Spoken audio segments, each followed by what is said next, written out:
I often marvel at the street corner prophets and preachers who will stand for hours at busy intersections with bullhorns and wearable sandwich boards and handheld signs proclaiming whatever they believe to be the most important spiritual message to the world.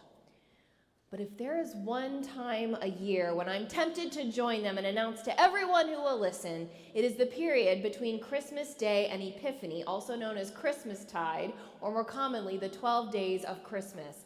Every year I want to shout, "People of God, do not take down your Christmas decorations yet. Do not put away your lights. Do not undeck your halls. Leave your tree as it is. For the love of baby Jesus, do not dismantle your nativity sets." Because the truth is this: until Epiphany Sunday, which is today, the church has not even officially welcomed the Magi to the scene yet. That's right, the wise people are just now arriving. They're not fashionably late. They're not late at all, actually. They are right on time.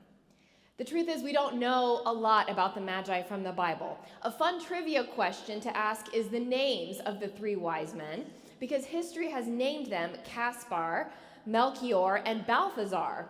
But as you can see from our reading today, Matthew never tells us their names.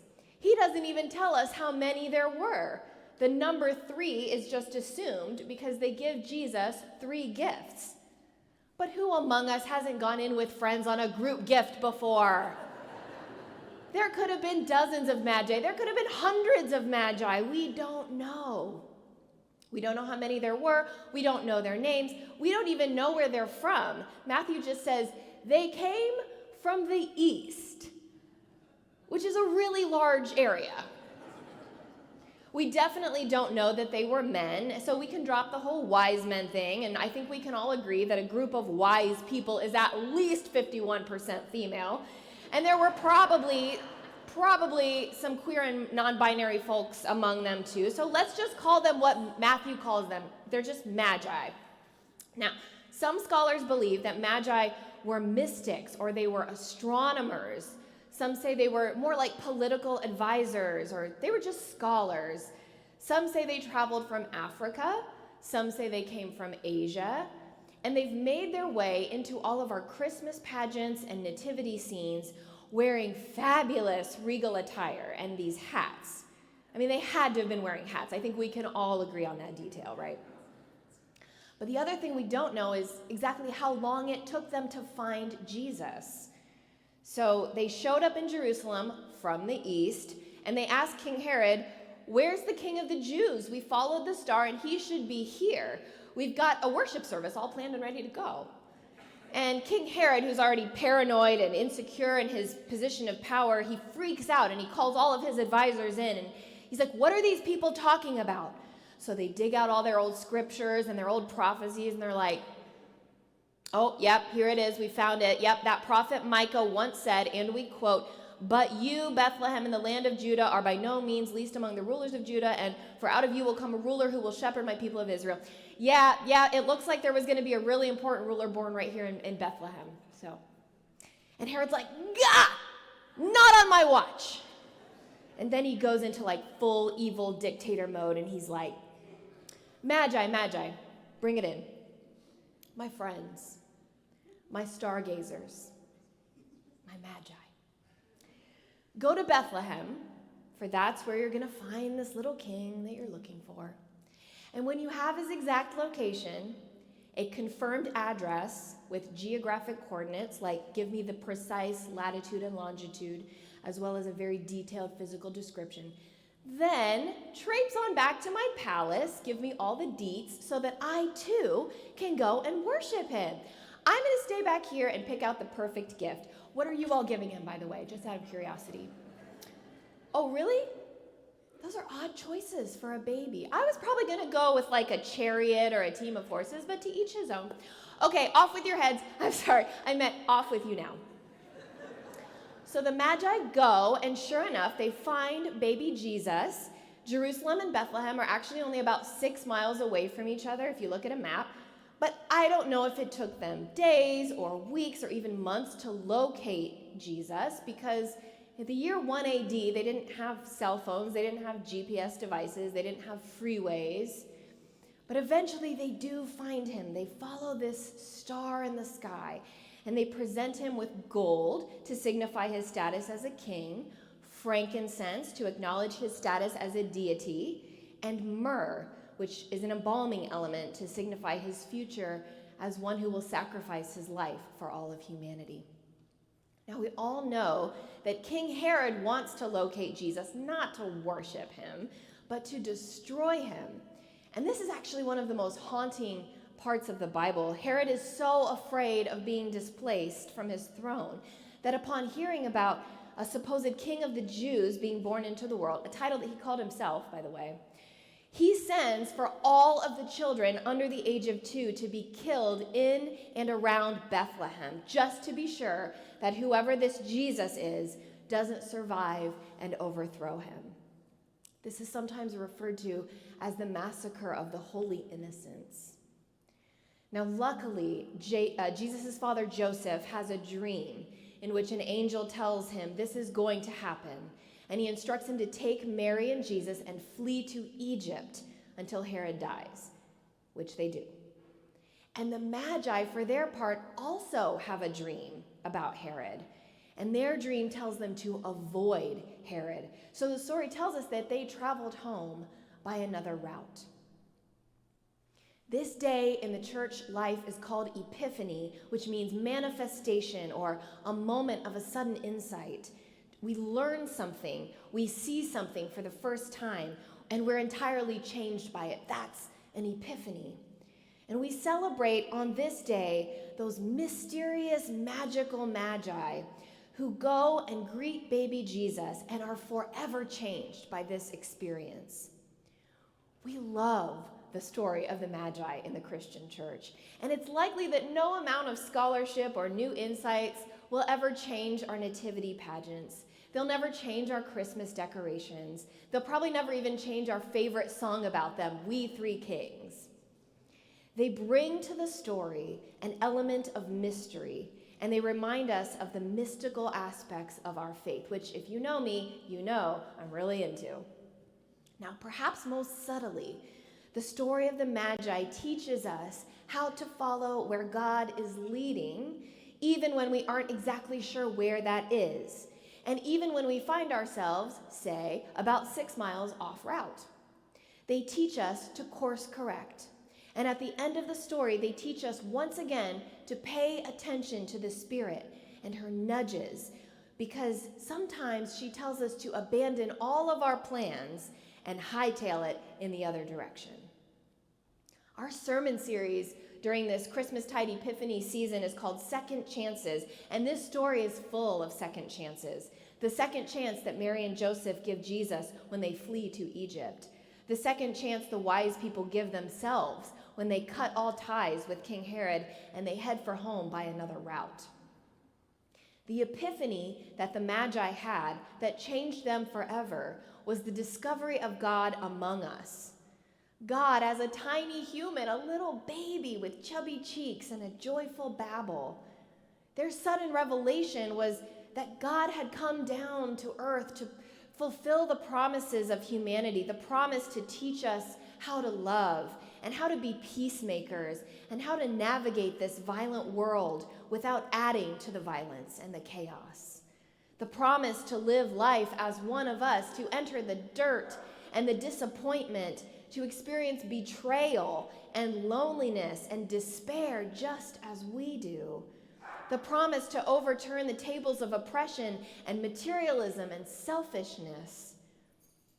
When the Magi found baby Jesus, they discovered a vision of a whole new world being born along with him. We might call it the kingdom of God, a new existence where the last are first and the first are last, and the enslaved are set free and the poor are lifted up out of their poverty. In this vision, the fear of King Herod is doomed. The violence of King Herod is doomed. The paranoia and the insecurity and the determination to remain in power at the expense of others is all doomed. The scarcity mindset is doomed. And the Magi realize all this when they meet baby Jesus and they see him staring back at them with his innocent child eyes. Love has come to save us, they realize. And that is their epiphany. It is such a profound epiphany that it changes them forever. They will not go back to Herod and his death trap of a throne. They will find their way back home by another route. The church's liturgical calendar offers us multiple chances to have second chances throughout the year. It's a chance-heavy field, this Christian business. Lent is always a good time to set intentions and give yourself another chance. And Easter is all about resurrection, another chance. Pentecost reminds us that the Spirit has come among us to give us another chance. Advent and Christmas are all about preparing ourselves to receive the gift of Christ all over again, another chance to welcome him into our lives and into the world. But the new year continues to be the number one time of year that everyone, Christians and non-Christians alike, feel a shift. The closing of an old chapter and the beginning of another one. A chance to set intentions again, a chance to reorient our hearts back to God, back to our own soul, back to the person we were created to be, back to living the life that we dream of living. It's an annual reminder that if things have not been going the way we would like them to go, we have another chance to course correct. We can make a change, or two, or three. We can take another road. We can forge a new path.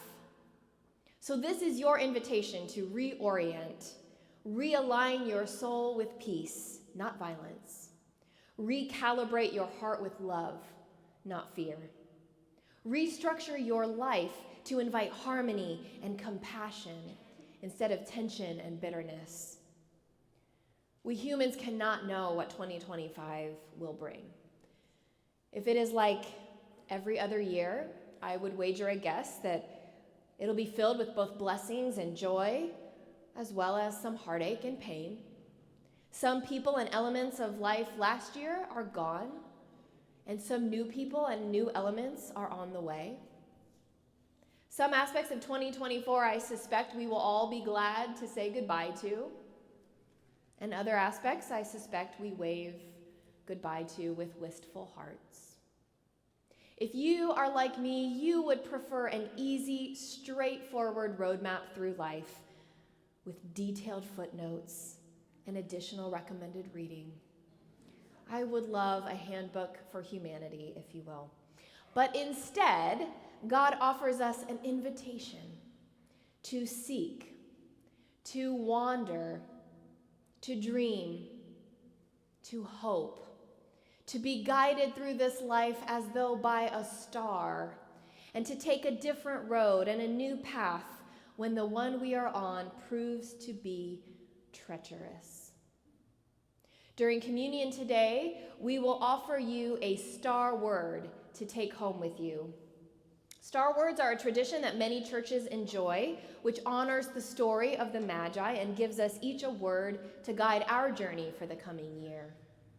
Your word is a gift given as freely as the bread and juice at this table.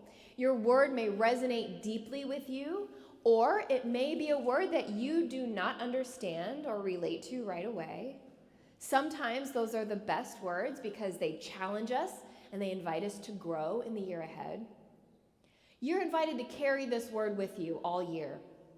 Place it somewhere you will see it frequently: your wallet, your bathroom mirror, your nightstand. You could tape it to the glove box of your car. If you're in school, you could put it on your planner or in your notebooks.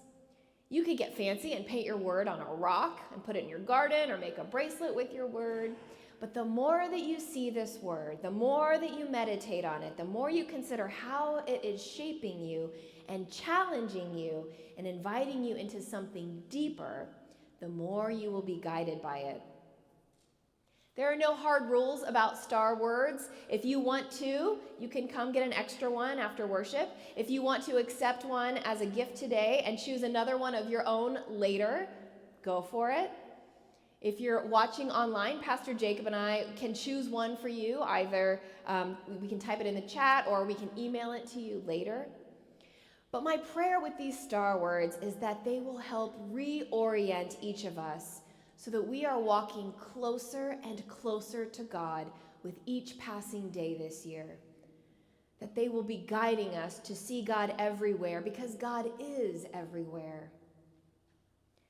And I would like to challenge you each to do one more thing in honor of the Magi today. Return home today by another route. Don't go the way you came. Definitely don't take the path you usually do. Disrupt your routine in some way in honor of the wise ones who sensed that the world had changed forever with the arrival of this baby and refused to align themselves with the status quo. Their lesson is this: it is never, never, never too late to take a different route in your life. It is never too late to abandon your plans or to abandon your routine and try something new and to try something unfamiliar. You might find joy along the way. You might be surprised at how you grow. You might just have an epiphany. Amen.